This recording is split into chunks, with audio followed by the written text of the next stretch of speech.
आज ये ऐसा है कि ये गैपको की फरूगंज सब डिवीज़न के लाइन सुपरिटेंडेंट जवेद इकबाल चीमा हैं, जो अपनी मुद्दत मुलाजमत पूरी करके रिटायर हो गए हैं। जवेद इकबाल चीमा की रिटायरमेंट पर इनके साथियों chairman गैपको union Faruganj sub division Rashid Saeed, Mohammad Amjad, Tariq Hussain Anjum, Latif Sagar, Ashfaq Bhutta, Mohammad अकरम, नजम जमाल भट्टी, एहतशाम मुर्तज़ा, जवेद गुज्जर व दीगर ने इनके एजाज़ में एक शानदार अलविदाई पार्टी का इनेकाद किया। इस मौका पर इन्होंने रिटायर होने वाले अपने साथी जवेद इकबाल चीमा का वालहाना इस्तकबाल किया, इनको फूलों के हार पहनाए और इन पर गुलाब के फूलों की मनोपसियाँ निछावर की। अलविदाई पार्टी में एसडीओ फरूगंज सब डिवीज़न चौधरी मुजाहिद अब्बास और शहर की मुमताज़ समाजी शख्सियत जवेद शरीफ भट्ट ने खुसूसी शिरकत करके अलविदाई पार्टी को 4 चांद लगा दिए। इस मौका पर एसडीओ मुजाहिद अब्बास ने अपने ख्याल का इजहार भी किया और कहा कि जवेद इकबाल चीमा ने सारी सर्विस में अपने पेशा वराना फ़राइज़ अहसन तरीके से अदा किए, जिन पर वो इनको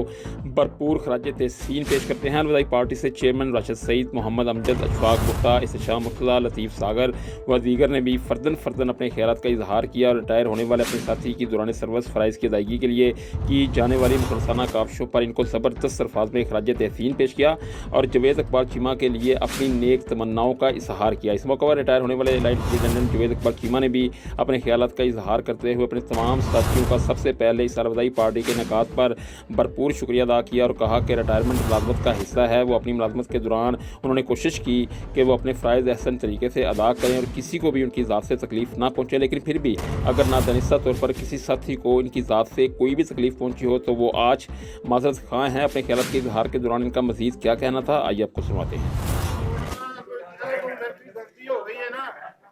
एक घर च रहिंदे गलतियां बताइयां बंदे कोल हो ही जांदियां ने ते अल्लाह वास्ते करके